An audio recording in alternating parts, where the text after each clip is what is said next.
Good afternoon, everyone. Thank you for joining us.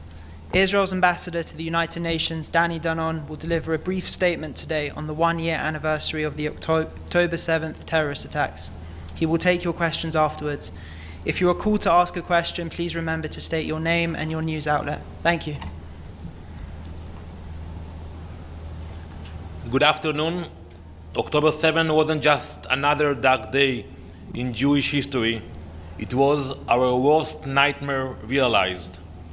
Hamas terrorists invaded our communities in order to massacre, rape, and kidnap our brothers and sisters. They showed no mercy, slaughtering men, women, and children, ripping apart families, and destroying entire communities.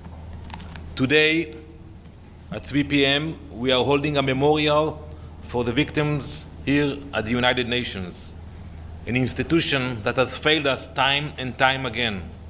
When the massacre of October 7 unfolded, the UN refused to act. It couldn't find the most basic morality to condemn.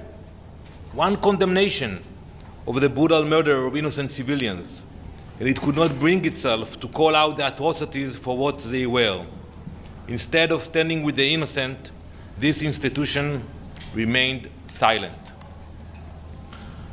When it finally found its voice, it did not speak for justice. It chose to vilify us, the country fighting to protect its people from the monsters who massacred us.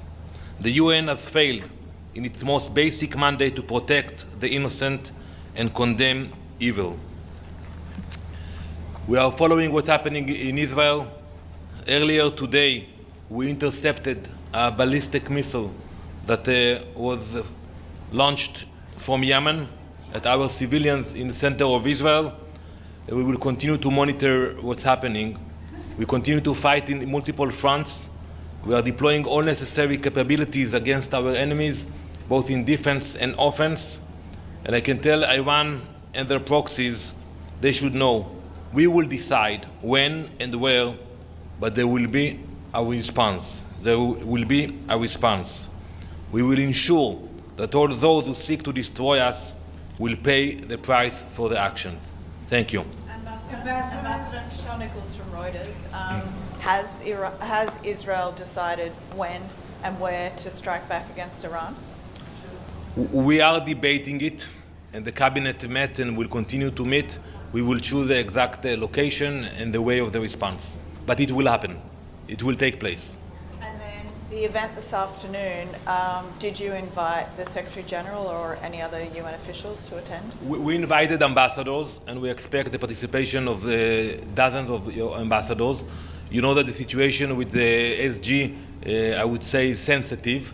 Even though we appreciate the video he put forward before October 7th, it was well received in Israel. But the last year was hard. It was hard because we felt that Israel is not treated the way it should be treated, and we were disappointed during that year. And then can you just clarify, has he been PNG'd by Israel? Excuse me? Has he been made persona non grata by Israel? So there was a statement made, and as I said earlier, we will evaluate the relationship. We are here at the UN, we work with the UN agencies, but we were disappointed. Ambassador, it's Pamela Falk from U.S. News. Many of the families today are asking for the release of hostages. Many countries are asking for the release of their hostages. What's your message about any potential deal to make that happen?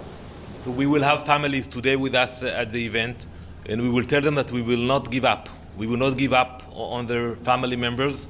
We will continue to negotiate for a ceasefire, and at the same time we will apply more pressure.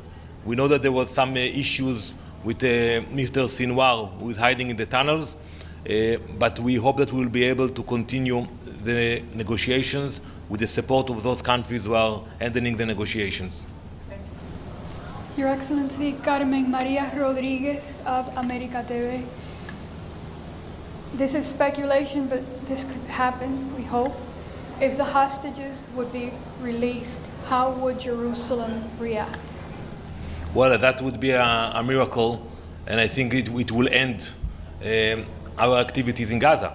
So basically, it can happen tomorrow morning if Hamas would release the hostages, But unfortunately, I'm not optimistic about that taking place. Knowing the character that we are dealing with and what's happening now in Gaza, I'm not optimistic that all of a sudden Hamas will decide to release the hostages.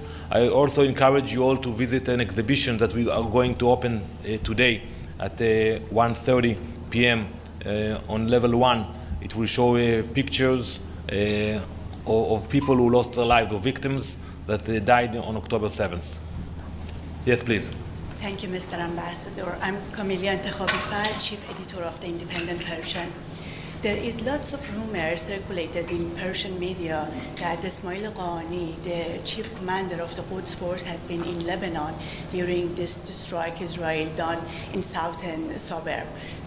Does it any information, intelligence information from the Israeli side, they can confirm he's present in Lebanon? Thank you. So I cannot give specific about this individual, but I will say that if you are a bad guy and you're hanging around with terrorists, expect the worst news to come.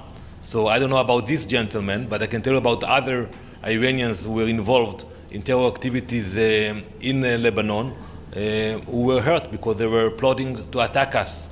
So I know that in Iran they pay a lot of attention to this gentleman, but it's up to them to find out what happened to him.